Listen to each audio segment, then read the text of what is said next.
It was just another morning on Earth. The sun rose lazily, casting golden light over bustling cities, peaceful suburbs, and rolling farmlands. People went about their lives, unaware of what was coming. Cars honked in traffic, children rushed to school, and pets, faithful companions to their oblivious human owners, relaxed in the comfort of routine. Whiskers, a grey tabby cat with sharp green eyes, lounged in a sunbeam on the windowsill of his owner's modest suburban home.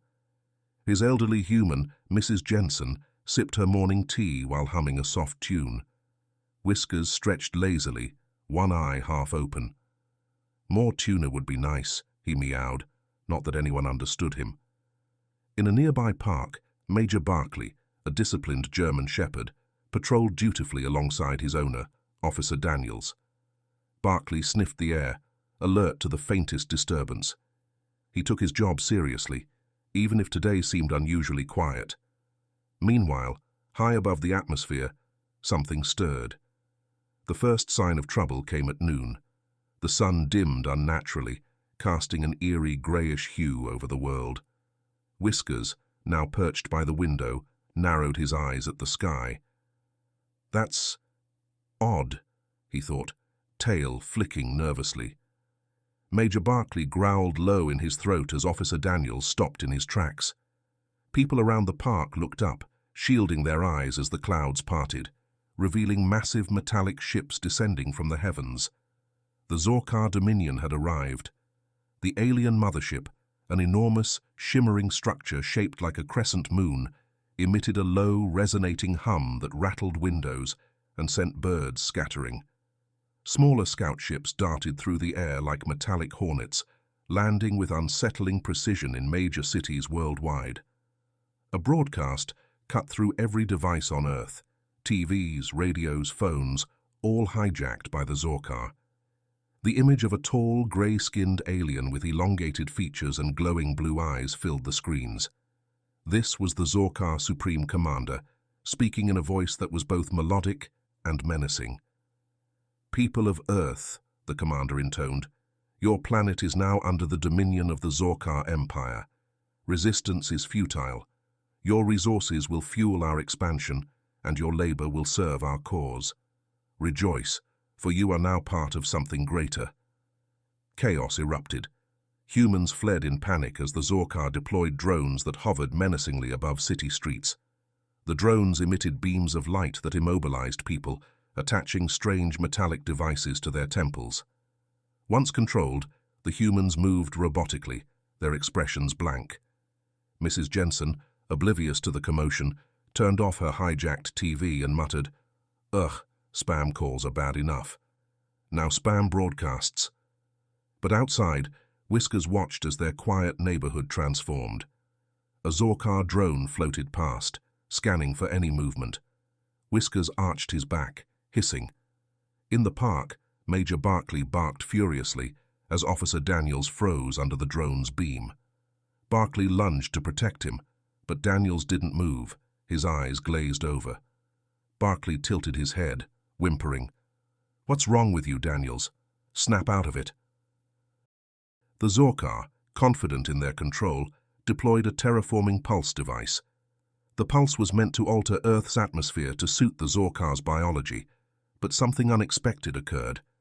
As the pulse spread across the planet, it interacted with Earth's unique electromagnetic field, sparking a cascade of anomalies. Unbeknownst to the aliens, the pulse triggered a genetic mutation in Earth's animals. Pets, wild creatures, and even birds began to feel different. Their senses sharpened, their thoughts became clearer, and most startling of all, they could speak. Whiskers blinked, shaking his head. Something was wrong. He could feel it. "What's happening?" he muttered, before freezing. "Wait, did I just talk?" He looked around, panicked. "No way! Cats don't talk. Cats—" His thoughts were interrupted by the sound of his own voice again. "Mrs. Jensen, what did you put in my food?" Major Barkley, hiding behind a tree in the park, felt a similar jolt. He sniffed the air, his thoughts suddenly sharper. "Something's wrong," he muttered. Then he froze. Wait, that was me, talking. Other animals around him reacted similarly. A squirrel chattered nervously. "What's going on?" A pigeon fluttered to a nearby bench, cooing, "Did anyone else feel that?" Whiskers stumbled out the cat door, muttering to himself. The once quiet neighborhood was now alive with the sound of animals speaking, barking and squawking in confusion. Dogs barked questions at each other, birds flew chaotically while shouting, and even a raccoon waddled out of a trash can muttering, "Did someone turn up the volume in my brain?" Whiskers was about to retreat when a drone appeared overhead. He ducked behind a fence, watching as the mechanical menace scanned the area. Two strays, a scrawny mutt and a fluffy Pomeranian, ran past, yelping. "They've gone nuts," the mutt shouted. "No kidding," Whiskers hissed. "Now keep it down." As the day wore on, Whiskers realized the Zorkar weren't targeting animals. They didn't seem to care about them at all. But their indifference gave Whiskers an idea.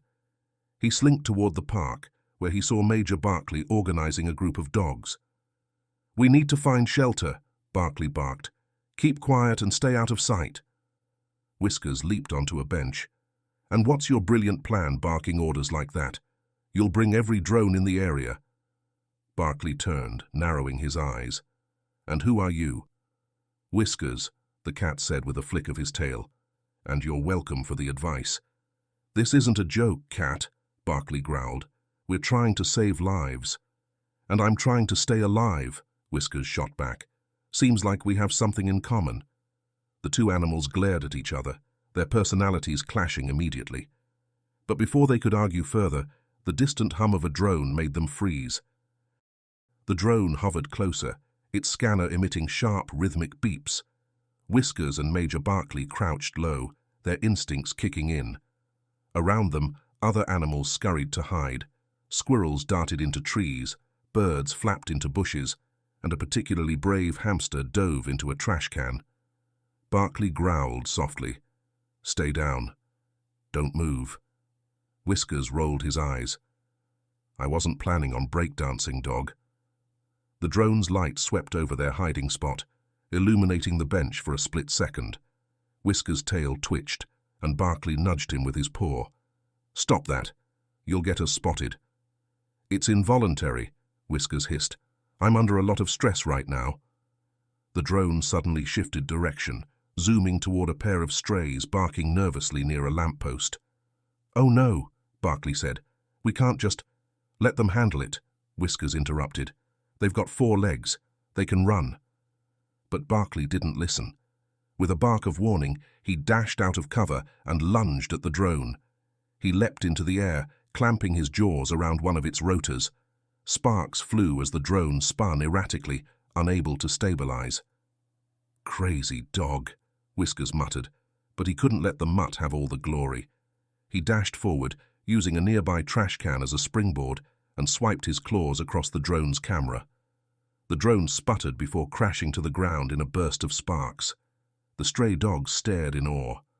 "Whoa, that was awesome," Barkley panted, looking at Whiskers. "Teamwork. Not bad for a cat." Whiskers smirked. "And not bad for a dog with delusions of grandeur." With the immediate threat neutralized, the animals regrouped. Barkley turned to the growing crowd of pets and strays, his voice firm. "Listen up. These aliens think we're harmless, but that's our advantage. We need to stick together if we're going to survive." "And do what?" Whiskers asked, licking his paw. "Organize a bake sale. Face it, we're outgunned." "We can outsmart them," Barkley countered. "We have brains now, don't we?" Chirpy, a cheeky green parrot, landed on a nearby branch and squawked, "Brains, wings, and a big mouth." He imitated the Zorkar commander's voice perfectly. "Resistance is futile." Squawk. The animals laughed nervously, but Whiskers was less amused. "Great, a comedy routine. That'll scare them off." Meanwhile, aboard the Zorkar mothership, the Supreme Commander observed Earth through a massive viewing screen. His lieutenant, a shorter, bulkier alien, approached. "Supreme Commander, the terraforming process is proceeding smoothly. Human resistance is minimal." "Of course it is," the commander replied. his glowing eyes narrowing. Humans are primitive creatures. Their pets, even more so. The lieutenant hesitated. There have been anomalies. The commander turned sharply. Anomalies? Some animals appear to be displaying unusual behavior. The commander waved dismissively. Animals are irrelevant. Focus on the humans.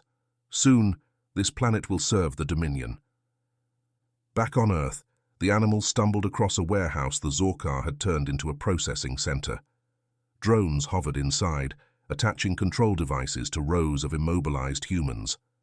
Barkley growled. We need to get closer, find out what they're doing. Sure, Whiskers said, because sneaking into an alien lair sounds like a great plan. But the decision was made. Using their small size to their advantage, the group crept into the warehouse. Chirpy provided a useful distraction, squawking from a perch near the ceiling and drawing a drone's attention. Inside, the pets watched in horror as humans were marched into chambers, their movements robotic. They're turning them into slaves, Barkley whispered. And we're next, if they figure out we're not just wagging tails anymore, Whiskers added grimly. The group managed to escape undetected, but the gravity of the situation weighed on them. As they regrouped, Barkley looked at the others. We can't just watch this happen, we need to fight back. Fight back? Whiskers echoed. With what? Our charm. Face it, dog, we're pets. They have ships, lasers, armies. And they don't see us coming, Barkley said. That's our strength. As the sun set over their battered neighborhood, the animals gathered in an abandoned playground. Barkley stood at the front, rallying the group. The Zorkar think we're weak, but we're not. We're smarter than they realize, and we care about this planet more than they ever could. If we work together, we can save our humans and take back Earth. Whiskers rolled his eyes but couldn't suppress a smirk. Fine. Let's see how far this harebrained plan of yours goes. The camera pans upward, revealing the Zorkar mothership looming ominously in the night sky. To be continued.